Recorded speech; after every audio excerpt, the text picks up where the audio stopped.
Desde quando Barroso declarou que desejava empurrar a história rumo à justiça racial, eu passei a me referir a ele como o ungido, aquele que habita a Torre de Marfim, onde o sol da razão com R maiúsculo tudo ilumina. Barroso é um ativista que quer legislar sem votos. E o motivo disso é a sua extrema arrogância como um ser racional que está do lado certo da história. Em uma entrevista recente sobre as urnas eletrônicas, essa empáfia salta aos olhos mesmo para os menos atentos. E tamanha arrogância vem seguida de uma retórica de humildade, sem que o iluminado perceba a incoerência. Barroso lança mão de espantalhos para defender o que não merece muita defesa e para rechaçar como absurda uma demanda legítima por mais transparência na auditoria dos votos. Eis um trecho do que ele diz. Como presidente do TSE, estou à disposição para receber de qualquer pessoa qualquer elemento de prova de que há fraude em nosso sistema. Meu compromisso não é com um específico modelo de votação, mas com eleições livres e limpas. Portanto, se alguém trouxer qualquer indício de fraude, nós imediatamente apuraremos. Mas a volta do voto impresso, além de todos os inconvenientes, seria inútil relativamente ao discurso da fraude. O discurso da fraude faz parte da retórica de certos segmentos políticos, é a lógica do se eu perder, houve fraude. Ora, quem está cobrando mais transparência é quem venceu eleições. O próprio presidente Bolsonaro é um exemplo, a deputada Bia Kicis outro, entre tantos, inclusive da esquerda. Sobre apresentar a prova da fraude, o ônus da prova deveria ser o contrário, provar que ela nunca existiu. Mas eis exatamente o ponto. Não é possível sequer auditar para valer, como os tucanos descobriram como especialistas em 2014 contratados.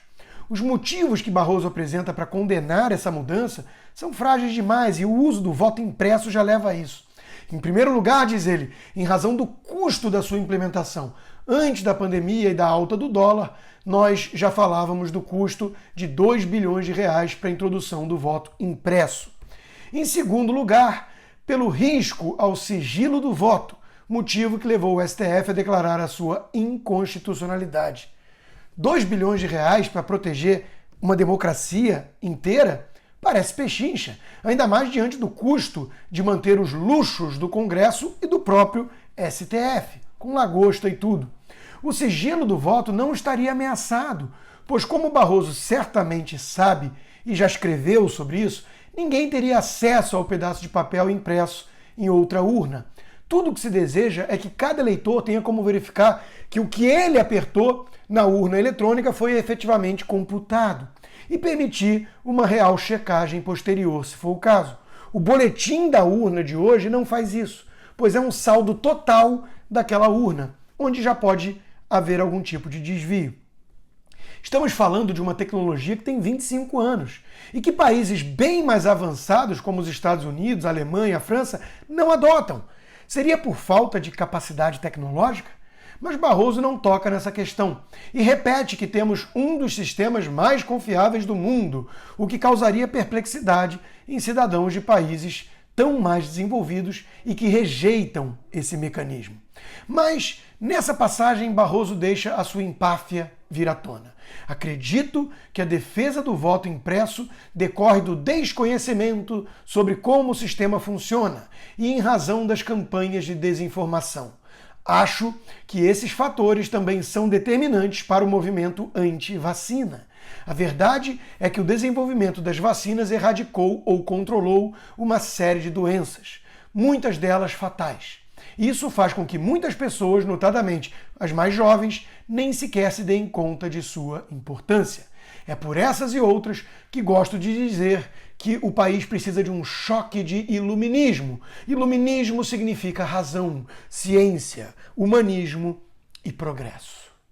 Ele conseguiu misturar desconfiança com a urna sem uma impressão auditável com vacinas em geral, ignorando que as críticas de muitos sobre esse processo acelerado de desenvolvimento diz respeito a essas vacinas em particular contra a Covid. Barroso deve se achar muito mais iluminado do que jornalistas como Guilherme Fiuza, que tem feito perguntas incômodas sobre esse assunto e sem respostas. Veja o caso também do Leonardo Coutinho, outro jornalista sério, e trouxe essa matéria. Em maio, o governo da Indonésia e a Sinovac, fabricante da Coronavac, anunciaram que sua vacina era 98% eficaz para prevenção de morte e 96% para hospitalizações de profissionais de saúde. Apenas um mês depois, a realidade que se apresenta é outra. Mais de 350 médicos e profissionais de saúde contraíram o Covid na Indonésia, apesar de terem sido vacinados com a Sinovac, e dezenas foram hospitalizados. O Butantan não disse que era 100% de proteção no Brasil? Queremos respostas e não lacres. No entanto, lacrar é tudo que o Butantan tem feito, pelo visto, como podemos observar. A politização do Butantan na atual gestão é lamentável. Em vez de chamar de fake news, que tal explicar o caso chileno? Como o Butantan explica os aumentos de casos no Chile, justamente o país que mais vacinou na região e com Coronavac? Ciência se faz com perguntas e respostas, mas Barroso e o Butantan devem se julgar tão iluminados para dar essas respostas. Não obstante, Barroso se acha uma pessoa humilde. Diz ele: eu cumpro a missão da minha vida em defesa da democracia, da justiça, do bem e da verdade possível. Nem crítica, nem elogio me desviam desse caminho. Logo ele que é tão vaidoso e gosta de um holofote. A vida me deu muitas oportunidades e procuro desfrutá-las sem arrogância, diz ele. É demais, né? Se ele não fala, ninguém saberia. Afinal, o que menos podemos observar em Barroso é humildade, cá entre nós. Basta ver como ele justifica o seu evidente ativismo. São poucas as decisões que eu considero ativistas. Uniões homoafetivas, aborto de feto anencéfalo e criminalização da homofobia. Todas essas decisões atuam em defesa de minorias e eu as qualifico de iluministas. Ou seja, se ele as considera iluministas, então para o inferno com a Constituição, da qual ele deveria ser o guardião. É aquele tal empurrão na história, né? Talvez o ápice do iluminismo de Barroso tenha sido quando ele elogiou o médium João de Deus, encalacrado com a justiça, né, por vários crimes hoje, e chamado de transcendente os seus dons ali pelo próprio Barroso. Ou talvez o seu momento de maior grandeza iluminista tenha sido quando debateu sobre política com aquele imitador de focas, mais raso do que um pires convexo.